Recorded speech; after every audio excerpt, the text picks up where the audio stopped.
सोच का सफर सर्दियों की एक काली रात थी। घना कोहरा चारों तरफ फैला हुआ था। स्टेशन पर कुछ इक्का दुक्का लोग अपने गंतव्य की प्रतीक्षा कर रहे थे। एक फटे पुराने कपड़ों में लिपटा अधेड़ उम्र का व्यक्ति स्टेशन के एक कोने में बैठा हुआ था। उसकी आंखों में गहरी थकान थी, लेकिन मन में एक अजीब सी बेचैनी भी थी। उसका नाम था मोहन। कभी उसके पास सब कुछ हुआ करता था, संपत्ति, परिवार और समाज में मान सम्मान। लेकिन समय की एक ठोकर ने उसे सड़क पर लाकर खड़ा कर दिया था। व्यापार में घाटा, दोस्तों की बेवफाई और परिवार के लोगों का मुंह मोड़ लेना, इन सब ने उसे पूरी तरह तोड़ दिया था। लेकिन आज की रात कुछ अलग थी। पास में ही खड़ा एक युवक, गौरव, जो एक बड़ी कंपनी में नौकरी करता था, स्टेशन पर ट्रेन का इंतजार कर रहा था। उसने मोहन को ध्यान से देखा और फिर आगे बढ़कर उससे पूछा, बाबा, ठंड बहुत है, कुछ खा लिया आपने? मोहन ने हल्की मुस्कान के साथ सिर हिला दिया। बेटा, भूख अब दर्द से बड़ी नहीं रही। गौरव को यह सुनकर झटका लगा। वह कुछ सोच में पड़ गया और फिर उसने मोहन से पूछा, बाबा, आपकी आंखों में मुझे एक अलग तरह की चमक दिख रही है। आप कोई साधारण व्यक्ति नहीं लगते।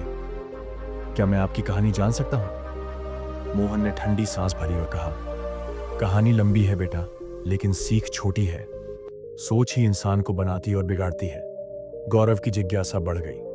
उसने जिद की, बाबा, मुझे आपकी पूरी कहानी सुननी है। मोहन ने अपनी कहानी सुनानी शुरू की। वह कभी शहर का सबसे प्रतिष्ठित व्यापारी हुआ करता था।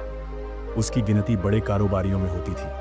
लेकिन एक दिन उसने एक गलत निर्णय ले लिया। सोच बदलने की बजाय हालात को दोष देता गया। वह कर्ज में डूबता चला गया। दोस्तों ने मुंह फेर लिया और परिवार ने भी साथ छोड़ दिया। आज मैं यहां हूं, लेकिन मैंने अब तक एक चीज सीखी है। मोहन ने गौरव की ओर देखा। अगर सोच को सही दिशा में रखा जाए तो बर्बादी से भी एक नई शुरुआत की जा सकती है।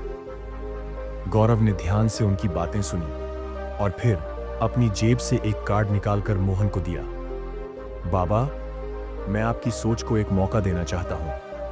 कल मेरे ऑफिस आइए, हम कुछ नया शुरू करेंगे। अगली सुबह मोहन गौरव के ऑफिस पहुंचा।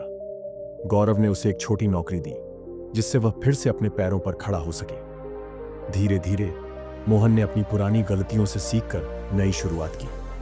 कुछ ही वर्षों में वह फिर से एक सफल उद्यमी बन गया। आज वह खुद कई जिंदगियों को संवार रहा है। उसकी सोच बदल गई थी और सोच के साथ ही उसकी किस्मत भी। सीख: सोच ही सफलता और असफलता के बीच का सबसे बड़ा अंतर है। अगर हम अपनी सोच को सही दिशा में रख सकें, तो कोई भी परिस्थिति हमें हरा नहीं सकती।